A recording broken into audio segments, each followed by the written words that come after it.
Hi guys, welcome back to YouTube channel Foundation Chemistry AP. So today we are going to talk about double titration part 2.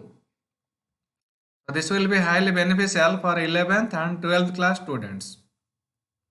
So I have a simple message for you guys. Please think for innovation, be creative, learn everywhere, anytime and help to learn others.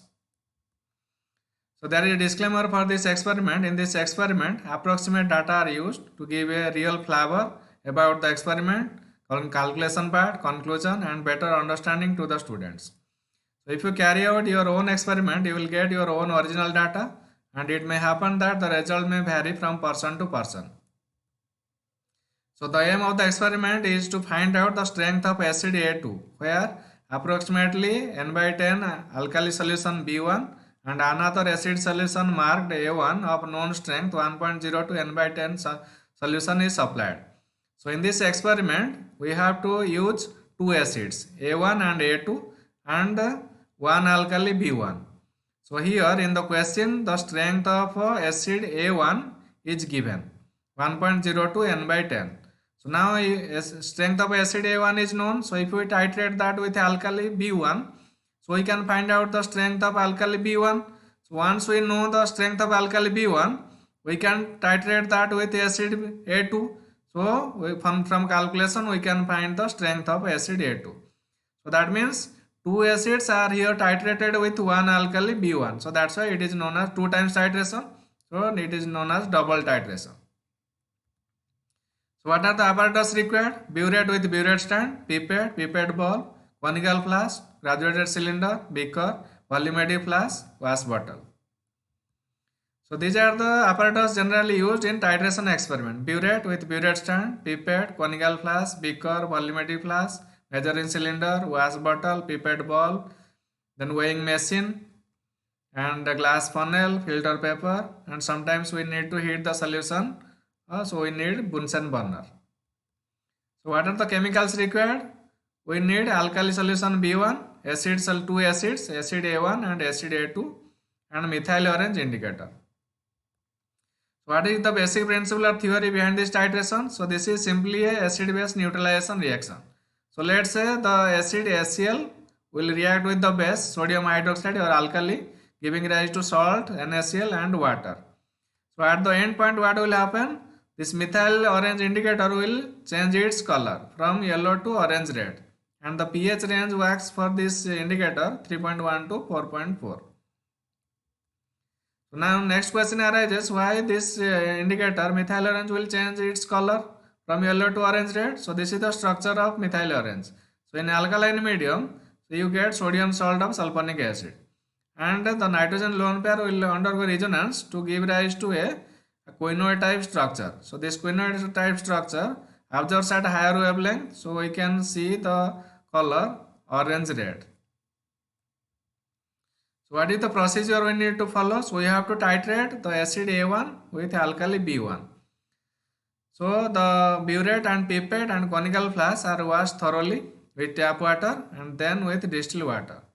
The burette was then rinsed thrice with supplied acid solution. Then it was filled with acid solution A1 below the 0.0 level, and we need to fix the burette by removing an air bubble to the burette stand, and then by looking at the burette we can note down the initial burette reading. Then the pipette was rinsed thrice with alkali solution B1. Then 10 ml of alkali solution B1 was pipetted out into a 250 ml conical flask. Then 2 drops of methyl orange indicator was added, and the color of the solution changes to straw yellow. Then acid from the burette was added into conical flask till the color of the solution changes from straw yellow to orange red, and this would be the end point of the titration. So here we need to stop the titration and note down the final burette reading. Then addition of acid was stopped and the volume of acid consumed was noted down. The same process was repeated until 3 concordant readings were obtained. So we need to note down the titration reading in this tabular manner. So here we have to put down the initial burette reading, then final burette reading at the end point of titration, and we get the difference, and that will give you the rough reading. And we have to complete another 3 experiments till we get the concordant reading. So for example, you get initial Burette reading 0.7 and final Burette reading is 10.2. So difference you get 9.5 and this will be the rough reading.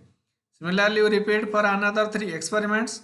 So you get the concordant reading 9.2 ml each time.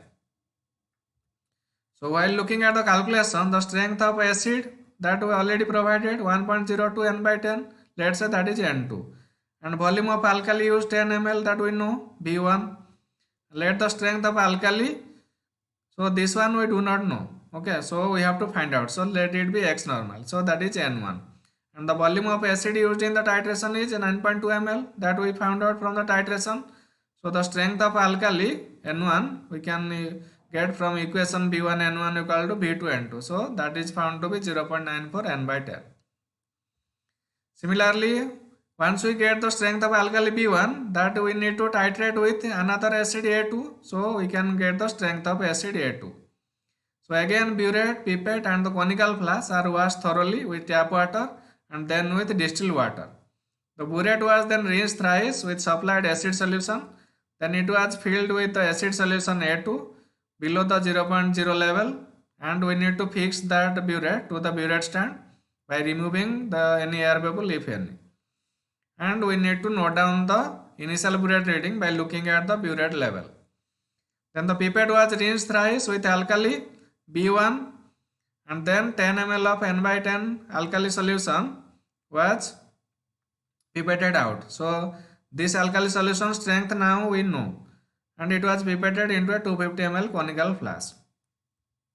Then 2 drops of methyl orange indicator was added and the color of the solution changes to straw yellow. Then the acid from burette was added into the conical flask till the color of the solution changes from straw yellow to orange red, and this would be the end point of titration.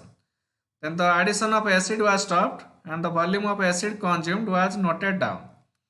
The same process was repeated until 3 concordant readings were obtained. So again we need to put down the titration reading in the tabular manner. So here we have to note down initial burette reading, then final burette reading and get the difference. So that will be the rough reading. Again we need to do the next 3 titrations, so that will give us concordant reading. So here you can see, for example, the initial burette reading, let's say 0.7 and final burette reading is 11.9. So the difference will be 11.2. So this will be the rough reading.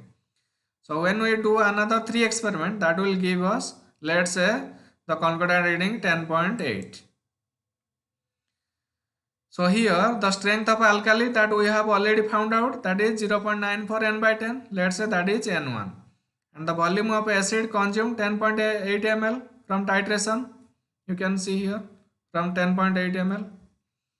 And the strength of acid A2 we need to find out. Let's say that is X normal, that is N2. And the volume of alkali used in the titration is 10 ml, that is B1. So by using the equation B1 N1 equal to B2 N2, we can find out the strength of acid A2, that is found to be 0.87 n by 10.